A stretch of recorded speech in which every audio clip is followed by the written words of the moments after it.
Greetings Internet, and welcome back for another Oxleymations presentation. Now for my second vlog video for 2019, I've decided that I'm going to do this vlog as my first check out my junk video for 2019. Now to start off this video, I've never actually been really that big of a fan of the Pokemon franchise. And to be quite honest with you, up until just a few years ago, well actually no, not a few years ago, up until high school, I didn't know that there were games, like video games for it. During my childhood, my only exposure to the franchise was the Pokemon cartoon, because when I was growing up I didn't know about, anime. I just saw it as a cartoon, and I liked it. But anyway, I knew about the cartoon, and I knew about the trading card game. But that was basically my whole exposure to it. My family was poor back in the day. Well, hell, technically I'm still poor. I just spend my money frivolously on stuff that I shouldn't, and hope to the high heavens that I have enough to, to do the things I want to do and do the things I need to do, and it just happens to work out most of the time. But anyway, you don't want to hear about my financial nonsense. I spoke about that enough in my last vlog. So getting back on task. So like I said, I wasn't introduced to the whole Pokemon thing beyond the cartoon and the card game back when I was a kid. Now, we fast forward until high school, and I was visiting a friend's house, and they had like a Nintendo 64 with a copy of Pokemon Stadium, I think it was, or Hey You Pikachu.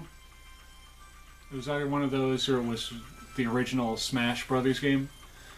But that was my first exposure to Pokemon in video game form. But we're going to take that nugget of information and put it to the side, put a little pin in it, or let it fall, whatever. So my first actual introduction to playing the real games was when I happened to purchase a Super Game Boy from one of my friends. Now, to those who don't know, a Super Game Boy is essentially a Super Nintendo cartridge that had a little slot in the top where you could actually put Game Boy cartridges into this slot, and you could play Game Boy games on your Super Nintendo, so you could play Game Boy on the TV. And well, my friend who sold this to me also happened to include a copy of Pokemon Silver that was stuck down inside the thing. And that was my first actual foray into playing one of the Pokemon games, and my first foray into actually owning one. And I'll be quite honest with you, I'm not a huge fan of the Pokemon games. I mean, they're okay, but it's just repetitive. You start the game, you choose a Pokemon, you go out into the into the grass in front of the place, and within a second, dun dun dun dun dun dun dun dun, wild Rattata appears. Dun dun dun dun dun dun dun dun dun dun dun dun dun. You throw out your Pokemon, and blah, choose this attack. Your Pokemon attacks, the thing attacks back. Your Pokemon attacks, the thing attacks back. And either your Pokemon or the wild Pokemon faints. And then, if your Pokemon faints, well, you go back, or you get sent back to the beginning of the game, I think? Or, no. You get sent to a Poke Station or wherever where Nurse Joy has your Pokemon back to full health, and you try again. Or the Pokemon that you attacked winds up fainting, you get experience points, then you walk along and dun dun dun dun dun dun. You just fight and fight and fight and fight and fight and level up and fight, catch more Pokemon and fight and fight. It's repetitive nonsense. I'll admit there are some characters that you have to fight, some trainers you have to fight that are kind of interesting. Like I said, it's one of those kids games that's an RPG that was kind of trying to hide the fact that it was an RPG, because it's like, yeah, I'm going on this grand adventure. I've got this little animal that's like locked up in this little ball in my pocket. I'm gonna have a grand old time. And then, oh hey, there's a Pokemon. I'm gonna throw this ball at it. You throw the ball, boom, your Pokemon comes out, and then one falls down. You throw an empty ball at it, boom, and dun, dun, dun, dun, congratulations, you caught Wild Meowth, level 3. And you add it to your party and all that nonsense. And that was not my cup of tea. But there is one Pokemon, Pokemon creature from the game that I've always held an odd fascination with. And that would be my boy Snorlax. I just always loved how just derpy and fat and lazy the thing is. If I remember correctly in the anime, the first time Ash and company encounter this thing, it's blocking a bridge, and Ash is like, ha, no sweat, that thing's sleeping, I'm gonna throw a Pokeball at it. He throws it, it's just like, shoom, hits the thing right in the gut and boom, bounces right off, doesn't activate or anything, which does not make any logical sense. Then again, the whole franchise doesn't really make logical sense, but Anyway, it doesn't make sense that the Pokeball didn't activate and the Snorlax winds up in the ball because it's a fat lump and it's not doing anything. But it's not fair to catch a sleeping Pokemon, so they have to go somewhere and get a special flute and play the special flute, and the Pokemon wakes up and you battle the Pokemon and you catch it. Regardless, I've just loved the Snorlax.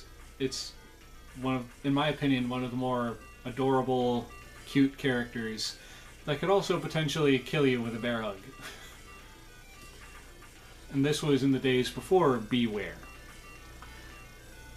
Anyways, I've always been a fan of that one Pokemon. A couple other ones like Charizard were okay. So we fast forward years later, and I basically just, I was done with Pokemon. I tried it, wasn't my cup of tea, it just fell off for me. But then, 2 Pokemon titles popped up 2 years ago now, I want to say, that introduced something that actually brought me into the Pokemon. Brought me back to the Pokemon zeitgeist. They were Pokemon Sun and Moon. Let me double check. Okay, so it was actually 3 years ago now. My mistake. But anyway, when Pokemon Sun and Moon were announced, and they said that they were going to give Snorlax a new move, the Pulverizing Pancake, I saw the video for what that was going to be. Just, Snorlax laying there like... and then just wakes up, fire eyes, and just jumps up and like belly flops on the opponent. I thought that was the funniest, coolest thing I have ever seen. And so, thanks to this game, my love for this thing was reignited. And now we get to what I'm going to be talking about today. In today's Check Out My Junk, I'm going to be showing you guys my modest collection of Snorlax plushies that I've been building up. Now, first, when I decided I was going to start collecting this stuff, if you go back to my Colossal Con videos from last year, I think it was last year or maybe the year before, you'll see I've got like the Snorlax hat thing. That was one of the first things I got, because I was putting together a cosplay where I was Snorlax, because they were having a Pokemon photo shoot at this thing my friend told me about, and I thought that would be fun. So I put myself together a really quick and dirty Snorlax costume. It's literally just a green sweatshirt that was just about the right color green. I took a flesh tone colored t-shirt that I found at work in one of the rag bins, cut out an oval and glued that onto the belly of the sweatshirt, had that Snorlax hat on, and that was my cosplay. Oh, and what was it? My pillow that I took with me to the convention, I put into the sweatshirt to kind of pad it out to make me look fat. So yeah, that was my cosplay, and that Snorlax hat was the first thing I got. The next thing I got for for my modest collection was this shirt here. Just Snorlax, like, not today. No. And I just think it's wonderful. Now, this shirt I actually picked up at the convention. The hat I picked up online because I just wanted a piece that had, like, the ears on it so that I could, you know, try and be in character as the Snorlax for the photo shoot at the convention. And then another thing I got at the convention was actually my first Snorlax plushie. This derpy little guy right here.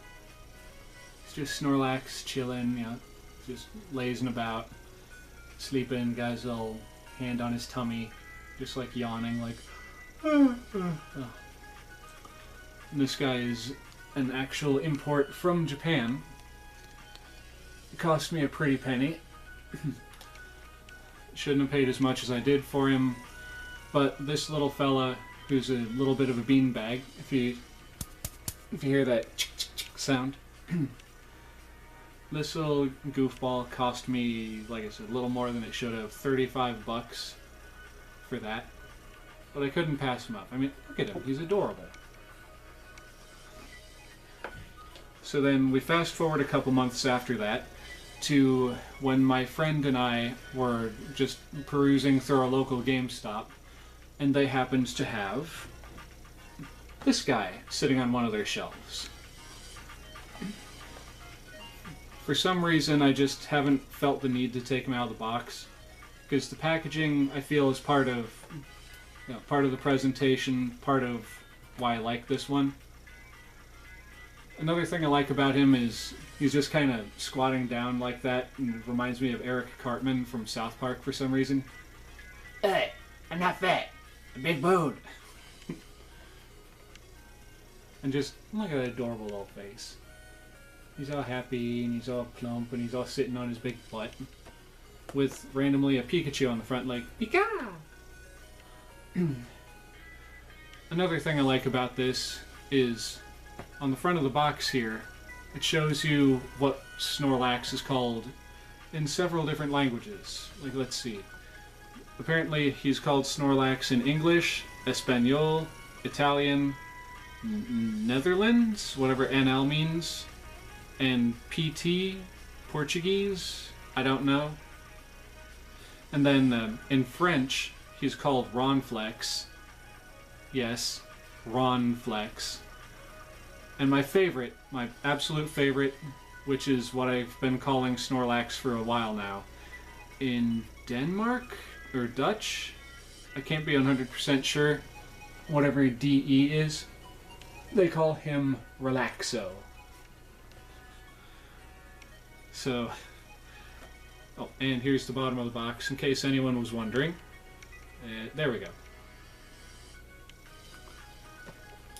I just saw this thing on the shelf and I thought it was so cute.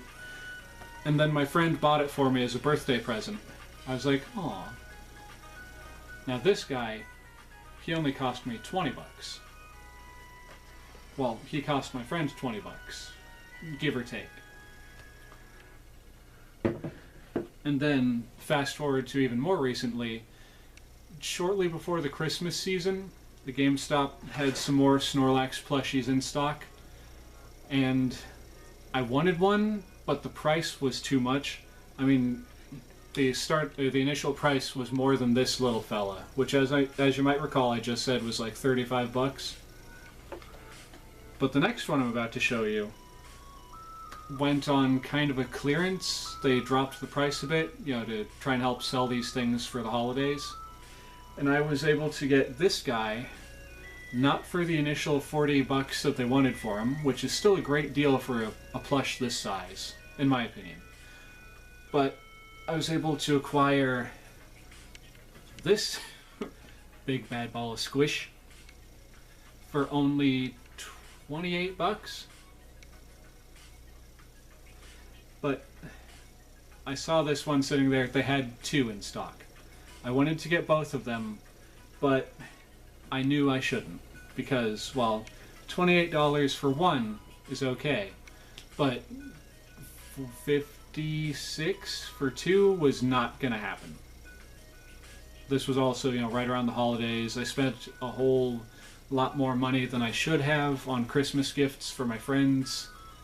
And if you're watching this, Kyle, I really hope you're enjoying that Switch. That cost a pretty penny, my friend. And you already know it, but still. Anyway, so I got this big chunky fella. And in case you guys think I'm joking about the price, there's the price tag right there. $39.99 was the original price. But because when my friend and I went there on that particular day, you see this little thing right here that looks like a price sticker that says GameStop? Because that was on there, he was on sale 12% off. And yes, I know I could have waited and until the price dropped to 50% off. But I have a history with waiting to buy things. I'll see something I want to buy in like a collectibles shop or like the toy shop uptown, and I'm like, okay, I'm not going to get it now, but if it's still there in like 2 weeks, I'll get it. And usually, if it's still there within the 2 weeks, I'll pick it up. But there's also this other thing that happens where it's like I'll see something that I want, but I know I don't need it. So I'll hold off on getting it, I'll hold off, hold off. And then when I finally decide, what the heck, I'll get it. It's gone. Every time. So I decided with Ronflex here, or no, not Ronflex, with Relaxo here, that I was not going to wait. There were only 2 of these in stock. I actually checked with the people at that GameStop, and they said they were the only 2 they had in stock. So I was just like, I want it. I don't need it, but I want it. And then I got it. And now this little fella has been sitting on my bed ever since. And yes, I know it's weird for a grown man to own a big old snuggly plushie like this and to hug on it and stuff, but I don't care. I'm a weird person. Have you guys seen my content before? But just, I'm so happy I own this thing. But anyways, this has been a look at my Snorlaxes. I hope you all have enjoyed this video, as weird and wonderful as it has been, and kind of embarrassing for me, if I'm being brutally honest. Sorry that I keep looking over there, but I'm checking to make sure how much time I have left on the video. Anyway, enough breaking the magic and the fourth wall on this video. If it hadn't been for Pokemon Sun and Moon adding that Z move that made Snorlax do the pulverizing pancake, then I would not have started developing this little collection of him. And in a way, I've got to say, thank you, Pokemon Company. Or sorry. For some reason, my dinner just tried to jump up on me.